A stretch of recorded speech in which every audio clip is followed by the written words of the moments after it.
Syah ada 10 jam je nak prep everything untuk birthday iftar Ayu. First kali pagi-pagi Syah terus pergi Lotus untuk beli groceries yang Syah perlukan lah untuk menu iftar petang ni. Syah beli juga balloon-balloon untuk decoration, untuk letak dekat dining table nanti. Ya, I know macam dah last minute gila kan. Tapi tak apa, kita banyak lagi masa hari ni. Harapnya lah kita sumbat semua dalam satu bag and let's balik. Sampai je rumah, Syah buat benda yang paling susah dulu which is tiup balloon. Bukan Syah yang tiup, kita pakai manual pump. Benda ni leceh ya, sebab tu lah bagi Syah susah. Dengan birthday girl sibuk nak main balloonnya, alahai comel je kat tepi tu. And by the way, tema kita hari ni yellow. So balloon pun kena ada warna yellow-yellow and tambah warna white sikit supaya tak nampak royal sangat. Sementara Syah duk buat balloon ni, Aidil siapkan hadiah untuk birthday girl. Hadiah apa ya sampai besar sangat kotak ni? Cuba korang teka. Tak mahal pun, basically toys juga je. Again, si birthday girl confirm datang nak mengacau papa dia ni dekat situ.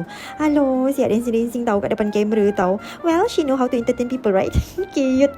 Okay, move on to the next step. Syah siapkan pula area dining table. Memang nampak kosong je kan area ni. Tak apa, that's why kita nak hias bagi nampak meriah-meriah for birthday Ayu petang ni. Kita orang kemas dulu, make sure everything clean, vacuum sini, lap sana, dah macam buat massive cleaning tau. Meja, kerusi, tingkap, grill semua Syah lap tau. Syah nak make sure tempat ni bersih. Lepas tu Syah pakaikan lapik meja hitam sebab Syah nak matchkan dengan kerusi yang Syah dah ada dekat rumah ni, and nak make sure kalau kotor tu tak nampak sangat lah. Lepas tu Syah siapkan plating atas meja ni ala-ala fine dining gitu. Kita nak beli pinggan mangkuk kaca yang lawa-lawa dekat Pak Sen tu, mahal satu set tu. Kita tak mampu lagi. So tak apa, Syah beli je semua benda-benda ni apa yang ada dekat kedai Eco dengan DIY. Syah basuh bersih-bersih. Lepas tu Syah susun lah elok-elok ikut menu yang kita nak prep nanti. Lapik plate tu pula bagi meriah sikit lah meja ni, tak adalah hamba je kan. Lepas tu kita hias lah meja ni dengan bunga-bunga, candle sikit, susun cawan, pinggan mangkuk, lauk pauk semua nanti, and tada, siap lah plating untuk dining table kita hari ni. Jadilah nampaklah sikit presentable untuk mak mertua kita petang ni.